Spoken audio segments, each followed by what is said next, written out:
आज हम संसार की सभ्यता एवं संस्कृति निर्माण भाषाओं से संबंधित बात करेंगे। विश्व की भाषाओं को दो भागों में बांटा गया है उसकी विकास की दृष्टि से। पहला भाग आर्य भाषा, दूसरा भाग सामी या सेमेटिक भाषा।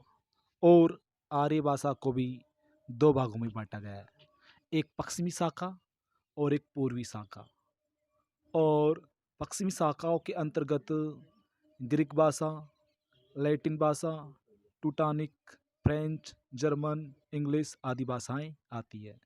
और विश्व के पूरी भाग में यानी पूर्वी शाखा में ईरानी विभाग और भारतीय विभाग आती है, जिसके अंतर्गत ईरानी विभाग में ईरानी भाषा आती है। और ईरानी भाषा को जैन अवस्था के नाम से भी जाना जाता है। भारतीय विभाग में संस्कृत भाषा आती है। भारतीय विभाग में संस्कृत भाषा आती है। और हमारे भारत में हिंदी भाषा का विकास, उत्पत्ति एवं क्रम विकास भी जानेंगे। हमारे वैदिक काल से ही संस्कृत भाषा प्रचलित रही है। और संस्कृत भाषा का विकास काल हम देखेंगे तो 1500 ईसा पूर्व से लेके 500 ईसा पूर्व के काल को माना जाता है। संस्कृत भाषा के विकास काल के बाद पाली भाषा विकसित होती है हमारे भारत में। इसका विकास काल आप देख सकते हैं 500 ईसा पूर्व से लेके पहली ईसा तक माना जाता है। पाली भाषा बुद्ध के उपदेशों से संबंधित है।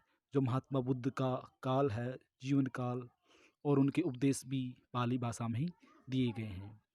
पाली भाषा के बाद धीरे धीरे प्राकृतिक भाषा विकसित होती है हमारे भारत में। इसका विकास काल भी हम पहली ईस्वी से लेके 500 ईस्वी तक देख सकते हैं।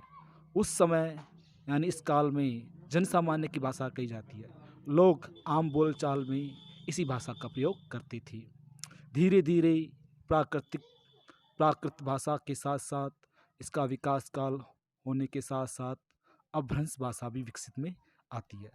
इसका काल आप देख सकते हैं 500 ईस्वी से लेके 1000 ईस्वी के काल को हम अपभ्रंश भाषा के विकास काल को मानते हैं। अपभ्रंश का विकसित रूप होने के साथ हिंदी भाषा आती है।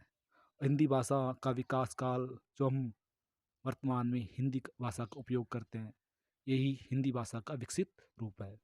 इसका विकास काल आप 1000 ईस्वी से लेके आधुनिक काल तक यानी अब तक इसका विकास काल माना जाता है। अलग अलग विद्वानों ने, हिंदी भाषी कवियों ने इसका हिंदी भाषा का विकास काल भी अलग अलग तरीक़ों से विभाजित किया है। हम हिंदी भाषा के विकास काल को भी अलग अलग भागों में बांट सकते हैं।